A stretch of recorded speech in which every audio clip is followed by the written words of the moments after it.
Y vamos a estar terminando el capítulo 2 de la serie expositiva del libro de Colosenses. Dice, pues si habéis muerto con Cristo en cuanto a los rudimentos del mundo, ¿por qué como si vivieseis en el mundo os sometéis a preceptos tales como no manejes, ni gustes, ni aun toquéis en conformidad a mandamientos y doctrina de hombres? Cosas que todas se destruyen con el uso. Tales cosas tienen a la verdad cierta reputación de sabiduría, en culto voluntario, en humildad y en duro trato del cuerpo, pero no tienen valor alguno contra los apetitos de la carne. ¿Oramos? Señor, te necesitamos. Necesitamos de ti en este momento. Abre nuestros oídos para oír, abre nuestros corazones para ver.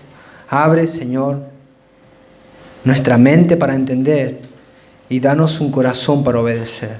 Todo necesitamos de ti. Te lo pedimos, Señor, en el nombre de Jesús. Abre nuestros corazones, nuestras mentes. Opera, Señor, en medio nuestro para que la misma voz que se escuchó en Colosas se pueda escuchar hoy en medio nuestro. El mismo énfasis y el mismo espíritu que guió esta carta nos guíe hoy a obedecer. Te lo pedimos todo, Señor, en el nombre de Jesús. Amén y amén. Bueno, hermanos, primero quiero decir que, ¿será que pueden bajar el aire que no me apunte? Porque no estoy del todo bien de salud.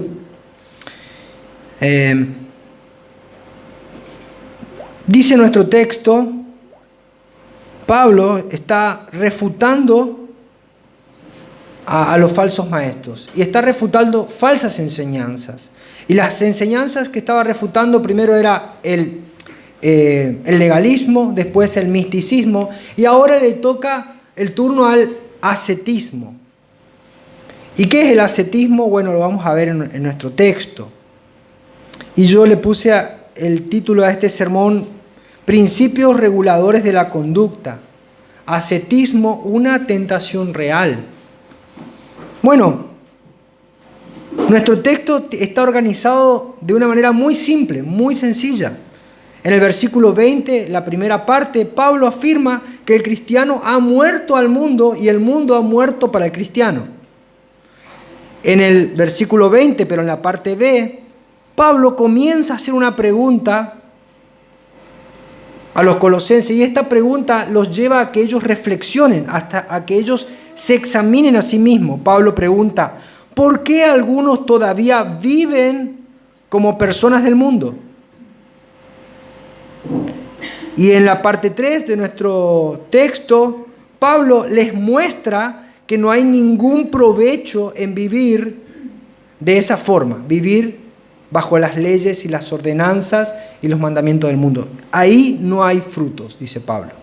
Así que, bueno, para entrar en contexto, Pablo había estado recibiendo la información de que había una obra misionera en Colosas, de que una iglesia se abrió en Colosas. ¿Quién le comenta esto a Pablo? Le comenta Epafras. ¿Quién era Epafras? Un hombre que había sido convertido por el ministerio de Pablo en Éfeso. Epafras fue a Colosas, predicó el evangelio y llega la información a Pablo.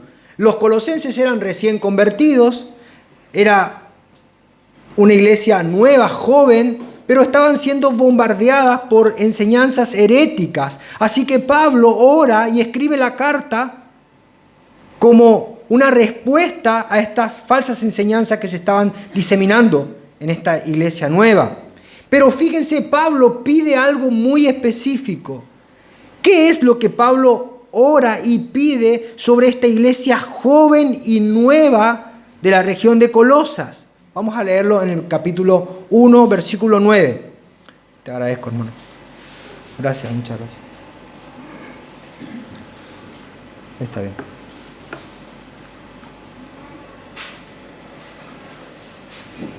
Si lo encontró, me dice amén.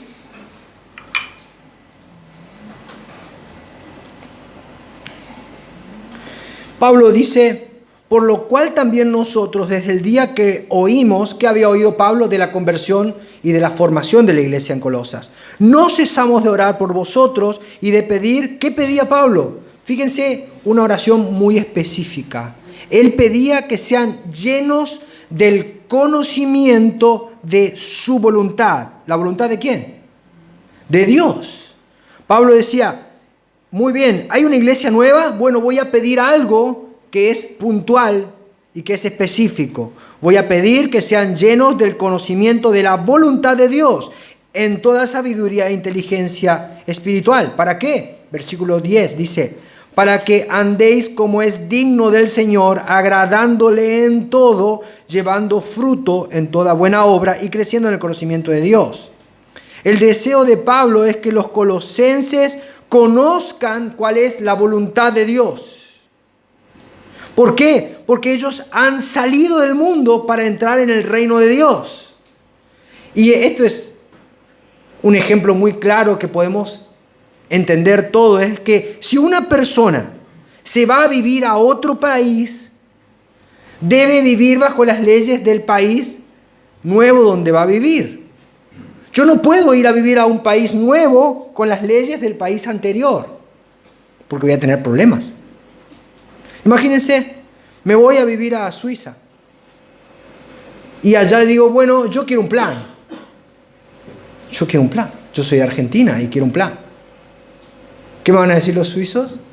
Señor, búsquese un trabajo. Son leyes distintas, es otra manera de vivir.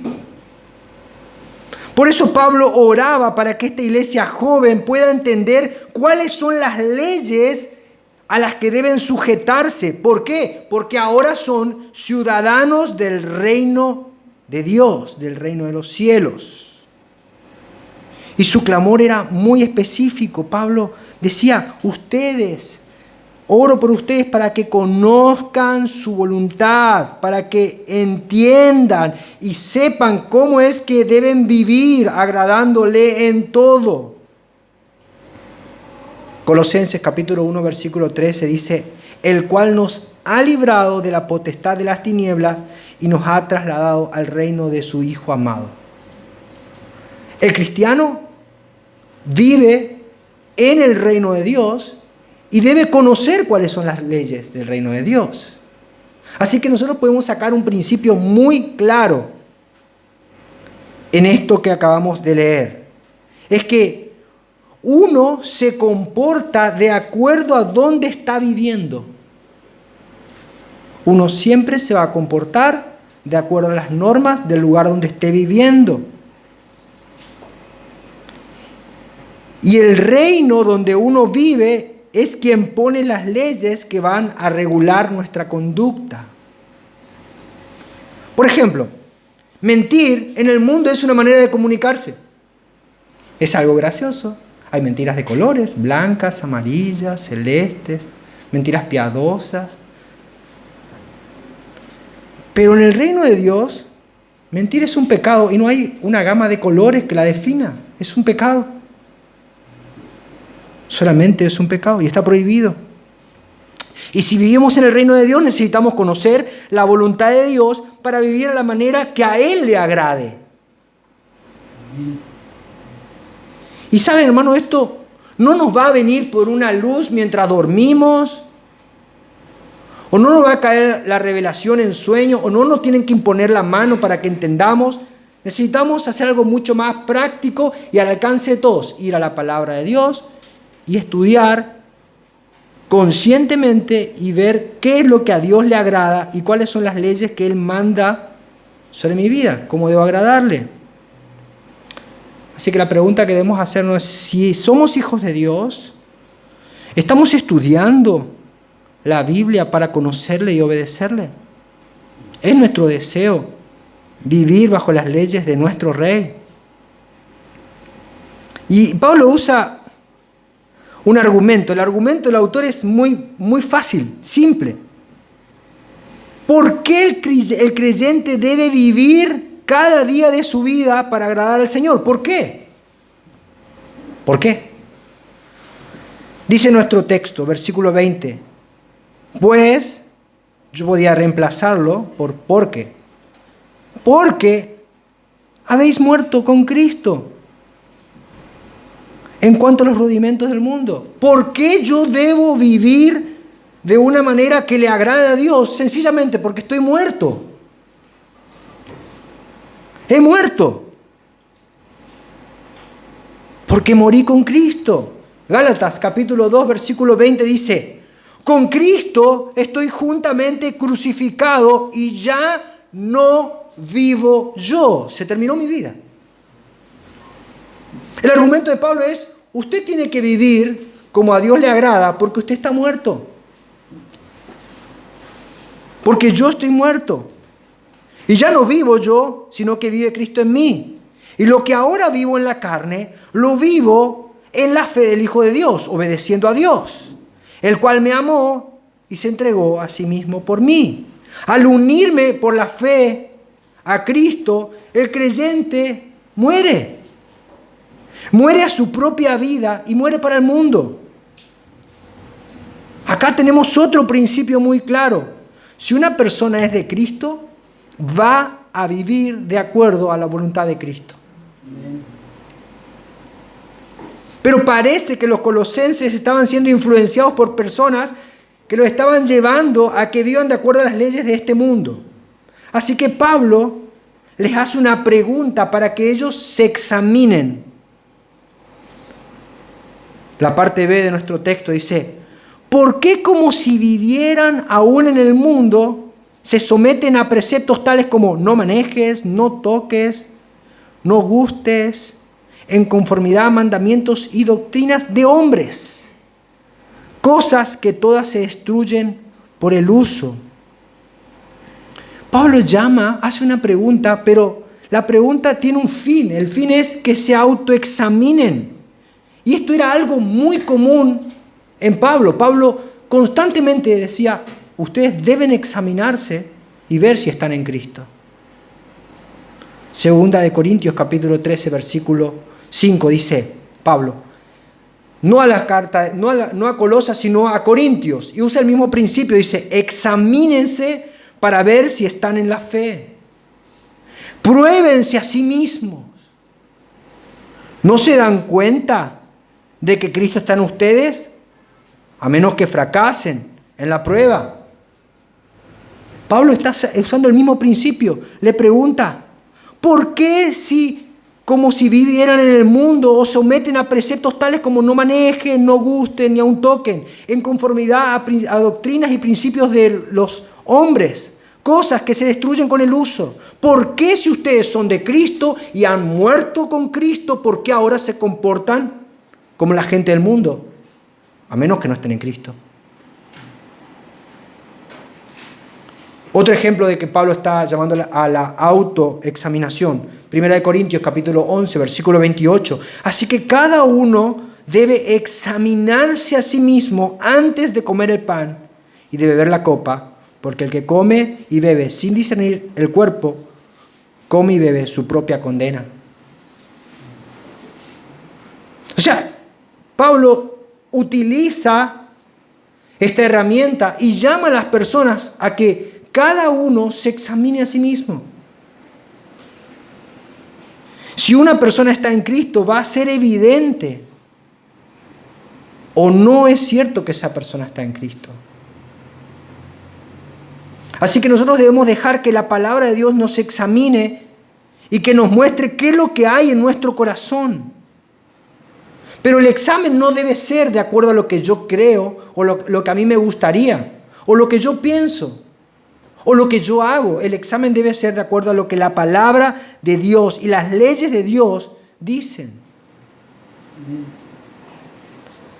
¿Sabe, hermano? Muchas personas van a entrar al reino de Dios, van a entrar a la presencia de Dios creyendo que son salvos, pero allí van a tener un espanto y un terror que va a abrazar sus almas para llevarlos a la eternidad de condenación para siempre. Mira lo que dice Mateo capítulo 7, 21. Dice: no todo el que dice Señor, Señor entrará en el reino de los cielos. Esta persona está ahí confiada. Es más, está llamando a Cristo Señor. Esta persona está segura porque se había autoexaminado, pero según las leyes del mundo. Dice, no todo el que me dice Señor, Señor entrará en el reino de los cielos, sino solo el que hace la voluntad de mi Padre que está en los cielos. No es decir, sino es hacer. Muchos me dirán en aquel día, Señor, Señor, ¿no profetizamos en tu nombre? No era el que predicaba los domingos en la congregación. Señor, en tu nombre no echamos demonios. No corregimos esas conductas impropias de las demás. Señor, ¿acaso no hicimos milagros? ¿Hicimos que alguno venga a trabajar a limpiar el domingo para la iglesia? ¿Hicimos milagros en tu nombre? El Señor le dirá, yo no los conozco. Ustedes son unos hacedores de maldad. Viven según sus leyes y no las mías. Así que Pablo nos llama, la palabra de Dios nos llama a que nos examinemos. Y nadie nos conoce mejor que nosotros mismos. Sabemos quiénes somos. Y Pablo termina su argumento y les dice, es una pérdida de tiempo vivir para el mundo.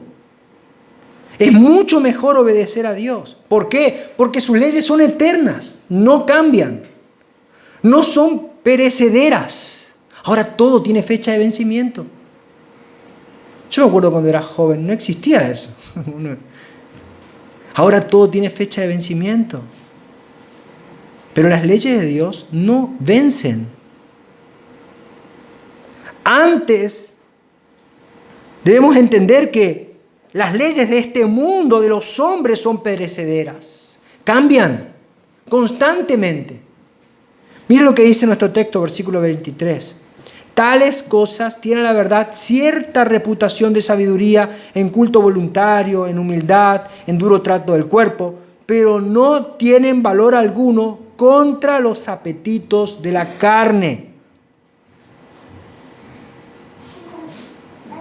Los falsos maestros de Colosas, entre otras mentiras que estaban enseñando, decían que las personas debían privarse de ciertas cosas lícitas y debían tratar duramente su cuerpo, sometiéndolo a la abnegación. Esto se conoce como ascetismo. Y el ascetismo es el ejercicio o práctica de un estilo de vida austero, de renuncia a los placeres materiales, con el fin de adquirir unos hábitos que conduzcan a la perfección moral y espiritual. Esto es el ascetismo, ¿no? El error que viene de esto es que estos falsos maestros veían las cosas materiales como malas en sí mismas. Por eso es que no proliferaron en Argentina. Porque a nosotros nos encanta el asado, no vemos nada de malo en descansar, no vemos nada de malo, nos gusta todo, disfrutamos. En cambio, para ellos estaba mal. Veían las cosas que Dios había creado como buenas, como malas, en sí mismas. ¿Por qué? Porque eran cosas materiales y ellos creían que las cosas materiales eran malas. Y creían que las cosas espirituales eran las buenas. Así que tenían que privarse de todo. Pero miren lo que dice el Señor en su palabra. ¿Cómo es la creación para nuestro Dios? ¿Cómo ve Dios las cosas creadas? Génesis 1:31. Dice la palabra del Señor. Y vio Dios todo lo que había hecho. Y aquí que era bueno en gran manera. Así que nosotros debemos entender que la creación fue hecha por un Dios bueno y vio que la creación era algo bueno. No hay nada de malo en eso. Y podemos disfrutar lo que Dios nos ha dado si lo hacemos con agradecimiento. Pero La Biblia también nos enseña que van a venir personas que van a decir, no, eso está mal. Por el solo hecho de que sea algo material. Mire lo que dice 1 Timoteo capítulo 4, versículo 1, dice, el Espíritu dice claramente que en los últimos tiempos algunos abandonarán la fe para seguir a inspiraciones engañosas y doctrinas diabólicas. Tales enseñanzas provienen de embusteros hipócritas que tienen la conciencia encallecida, cauterizada, dice otra versión. Y fíjense lo que hacen estos hombres, versículo 3. Prohíben el matrimonio y no permiten comer ciertos alimentos que Dios ha creado para que los creyentes, conocedores de la verdad, los coman con acción de gracias.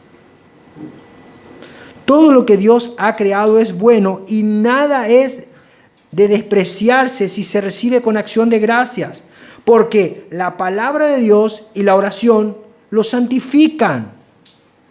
Hermano, el ascetismo, esta práctica, ha llevado al monastismo. ¿Por qué? Porque decían, oh, este mundo es un mundo corrupto, me voy a apartar y me voy a encerrar para Dios. Y se crearon los monasterios. Después se dieron cuenta que en los monasterios la gente pecaba igual que afuera. Y muchos otros errores vienen porque se enseña que hay cosas que uno debe privarse porque nos gustan. Pero Dios hizo justamente esas cosas para que nos gusten y para que las disfrutemos, siendo agradecidos con Él. Había un tal Simón, que me gustó mucho la historia, se llama Simón el estilista, no era peluquero, era, así lo decía, sí, pero era Simón el estilista, y este era un hombre piadoso, creyente, pero que no conocía la voluntad de Dios. Entonces él se quería aislar de todo y se autoaplicó un castigo y se fue y se hizo una torre y vivió 37 años aislado del mundo en una torre, paradito ahí arriba. Porque él creía que si se privaba a sí mismo de las cosas que Dios le había dado, iba a tener un rango mayor de espiritualidad.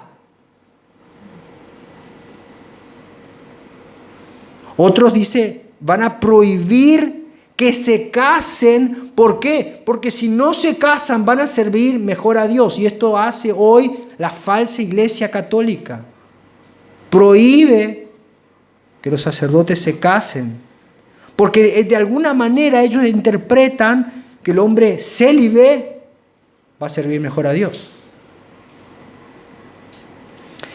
Hermanos, hay una página dentro del cristianismo para el ascetismo. Sí, claramente. Porque Cristo, antes de entrar al ministerio, él estuvo 40 días ayunando. Juan era una persona que también de alguna manera tenía alguna práctica ascética.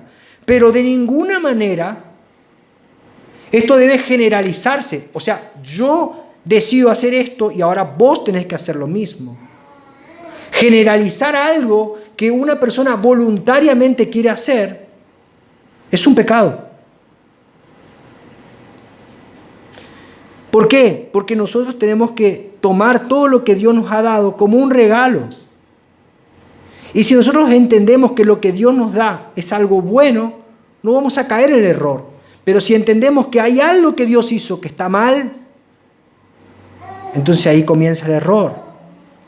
Y yo no voy porque yo me prive de cierta comida, voy a ser más espiritual. Voy a ser más flaco tal vez, pero no es más espiritual.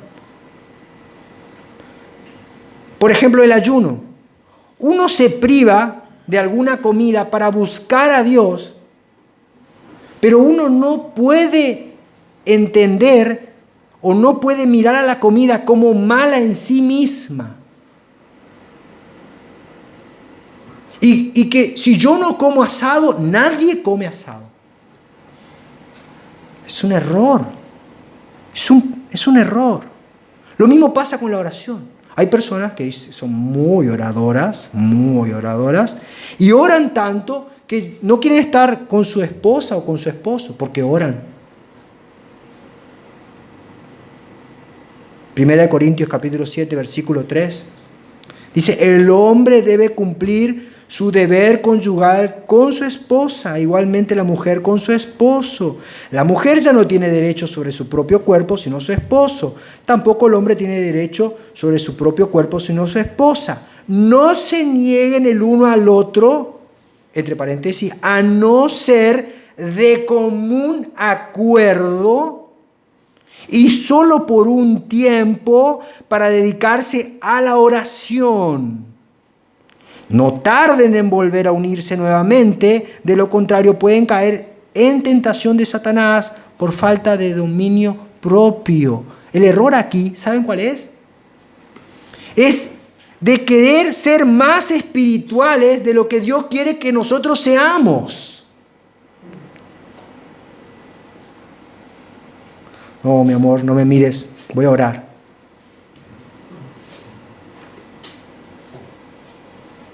Principios mundanos, carnales. Queremos ir más allá de lo que Dios nos pide. La sexualidad es hermosa dentro del marco que Dios la estableció. Fuera de los parámetros de la voluntad de Dios, solamente traen condenación, dolor, angustia, sufrimiento, enfermedad, tristeza, división. Pero dentro de la voluntad de Dios es hermosa. Y no debemos dejar que principios erróneos regulen nuestra conducta. ¿Por qué? Porque vivir bajo los principios equivocados puede llevarnos tal vez a tener una gran reputación. ¡Ah, qué hombre orador! ¡Ah, sí! ¡Qué hombre! ¿Cómo ayuna? ¡Ay, qué generoso que es! Pero dice Pablo, pero si no tengo amor, nada soy. Una reputación. Estos hombres llegaron al cielo con una reputación. Señor, profetizamos. No te conozco. El Señor le dijo, no te conozco. ¿Por qué? Porque estaban aferrados a enseñanzas de hombres. Sin fruto, no tiene fruto eso. Tal vez aquí, pero no tiene fruto para con Dios. Entonces Pablo le dice, si ustedes viven de acuerdo a los principios del mundo, se pueden llevar una gran sorpresa. Porque eso no tiene ningún fruto. Y además es algo perecedero, es enseñanza de hombres. Pablo achica de una manera magistral la enseñanza de estos grandes estafadores de la fe. Dice, esto es enseñanza de hombre. Y tiene fecha de vencimiento. ¿Por qué? Dice, porque todas estas cosas te pueden dar una reputación, pero no tienen ninguna validez contra los apetitos de la carne. ¿Qué está diciendo Pablo? Pablo está diciendo que si vos pasas 3 días sin comer, al cuarto día te van a pasar un plato de ñoqui enfrente y hay que orar para que no te coma el plato. ¿Por qué? Porque eso no va a hacer que dejes de tener hambre. Eso no va a hacer que seas más bueno. No tiene apetitos contra la carne porque la carne puede estar reprimida por un tiempo, pero cuando la sacan de la jaula, vuelve a ser ella.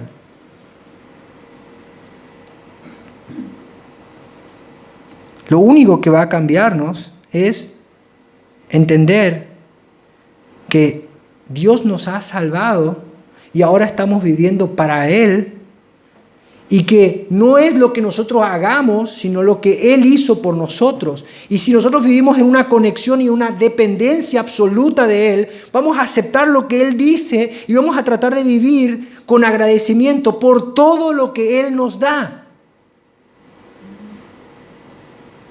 Y entiendo que hay muchas personas que han pasado muchas circunstancias difíciles.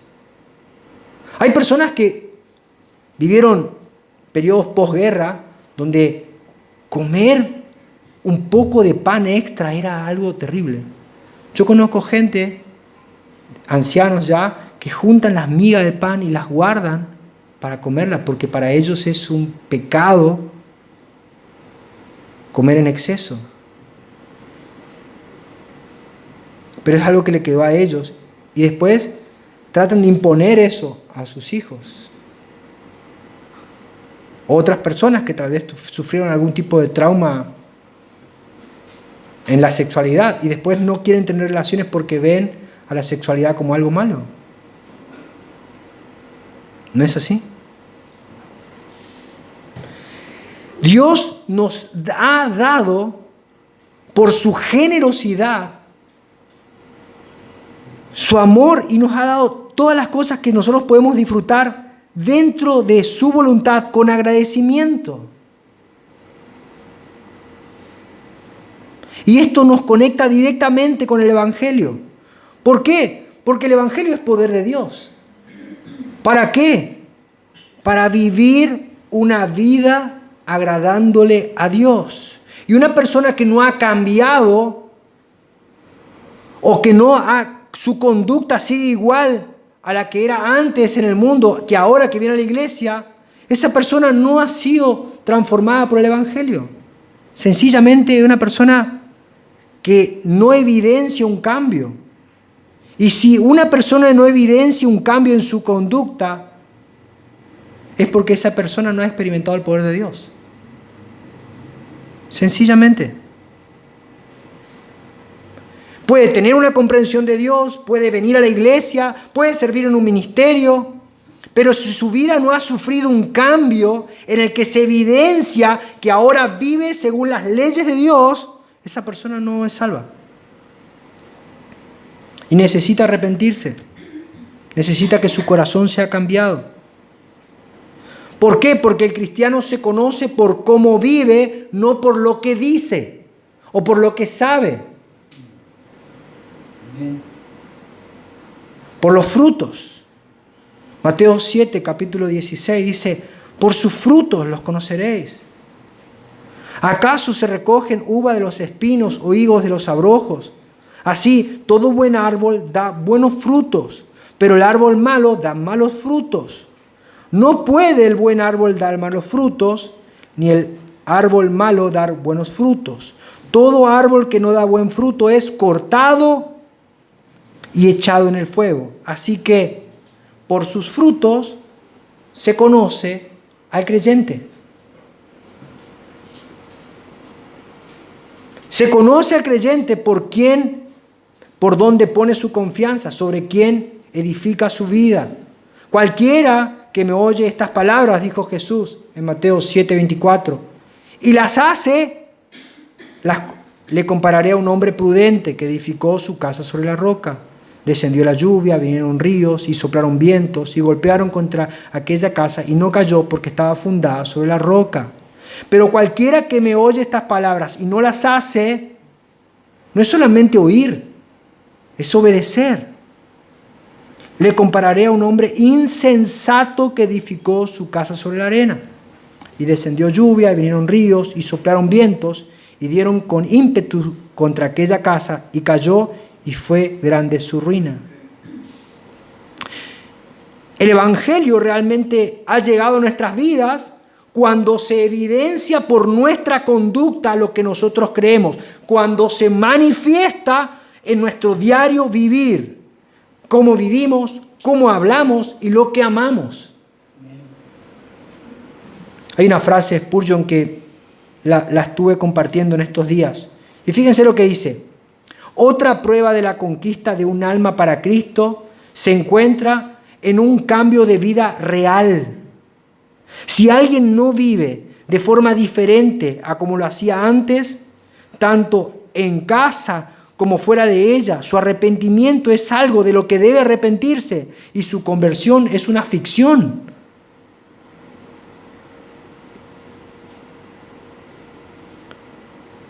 Debe mostrar un cambio, debe haber un cambio. Si no, el Evangelio no ha llegado a nuestros corazones, tal vez a nuestros oídos, pero no a nuestros corazones. Pero hermanos, también debemos decir algo, que el cristiano no es una persona perfecta. Porque a veces, sin querer, caemos en el legalismo y decimos, no, el cristiano tiene que ser perfecto o nunca debe equivocarse. El cristiano es un miserable salvo por gracia. Un miserable, indigno, salvo por gracia. El cristiano peca, pero cuando peca se duele, se arrepiente y pide perdón. Y esto es constante en su vida. Si ofende a su esposa, no puede dormir. No es que va a otra habitación y va a buscar a su esposa y le pide perdón. Si ofende a su hija, le pide perdón. Y si ofende a alguien, le pide perdón. No importa cuántos años hayan pasado. Le cuento una experiencia muy nueva. Hace poco fui a una fiambrería acá cerca de mi casa. Y resulta que cuando entro a la fiambrería, miro y estaba el dueño y yo lo conocía. Y él me conocía. Nos conocimos en circunstancias muy malas. Yo no era cristiano, él le había pegado a mi hermano, entonces yo me fui a buscarle y le di lo que él le había dado a mi hermano. Con intereses. Pasó el tiempo y cuando yo lo vi, me fui, pasé al estante y mi conciencia me empezó a golpear. Yo decía, ahora este chico se va a acordar, va a venir con un palo, me va a pegar en la cabeza y quién sabe qué va a hacer. Así que oré y cuando me acerqué al estante, lo miré y le dije, vos y yo nos conocemos y me avergüenzo tanto de habernos conocido de esa forma. Te pido perdón. Y me dice, pasaron muchos años, éramos muy jóvenes. Sí, pero no estoy orgulloso de lo que hice. Me dijo, ya está, vení a comprar, no te olvides, vení siempre. Y voy siempre. Pedir perdón para el mundo es un signo de debilidad. ¿Cómo vas a pedir perdón? Pero para Dios es un signo de humildad y de madurez. Un hombre no es más débil porque pide perdón, es más maduro. La persona que pide perdón recibe una gracia especial porque se le abren las puertas de la gracia de Dios para que Dios cambie el área de su vida que necesita cambiar. En cambio, el orgulloso, el que no quiere pedir perdón, se eleva en la soledad de su arrogancia cada vez más alto para luego caer a la vista de todos. Por eso es mejor humillarse ante Dios en soledad antes que Dios nos humille delante de todos.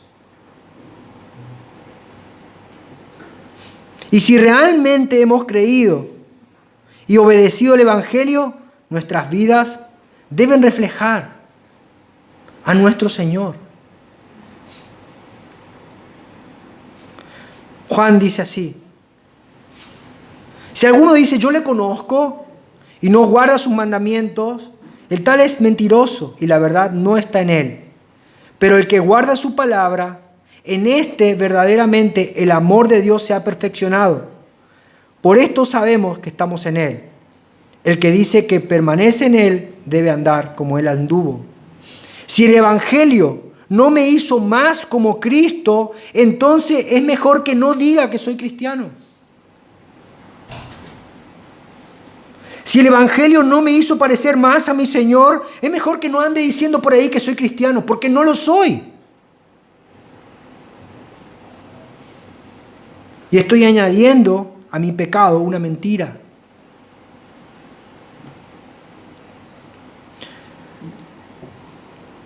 Con todo mi corazón me propongo hacer lo mismo que hizo Pablo hoy.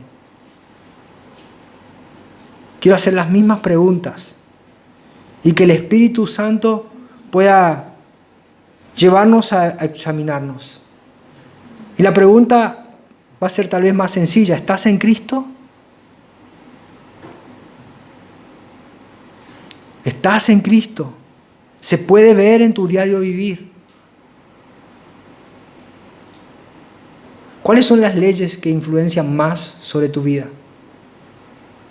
¿Las que el Señor escribió en su libro para ti? ¿O lo que el mundo dice? ¿O lo que tus amigos dicen? ¿Preferís ser un siervo de Dios o tener una reputación en el mundo? ¿Qué pesa más para ti?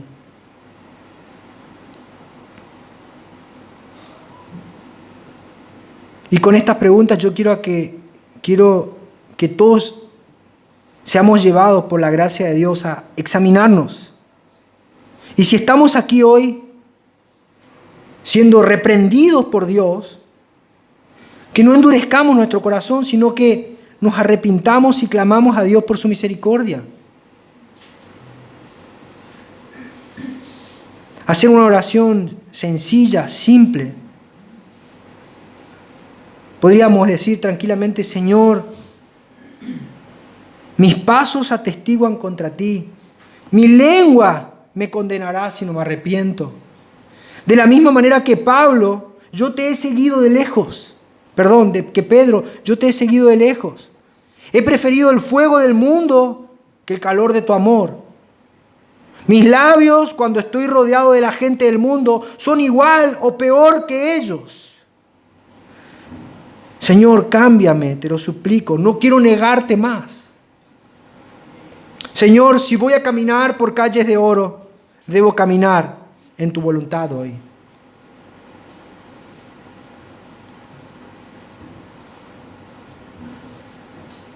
Esto no es un juego, hermanos. No es un juego.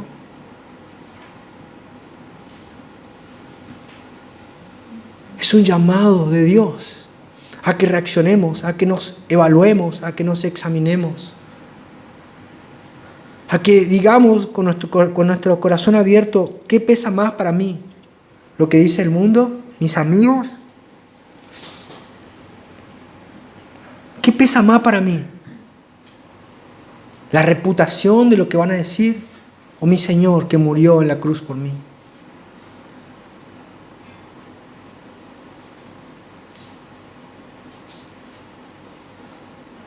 Si queremos agradar a Dios, debemos tener vidas piadosas, vidas que reflejen su amor, su entrega, su sacrificio. Y no una espiritualidad fingida, no una apariencia, sino una vida de entrega para Él. Que todos podamos examinarnos y decir al Señor: Señor, ya no soy el malo que era, pero no soy el bueno que debería ser. Cambia mi corazón, Señor. Ayúdanos.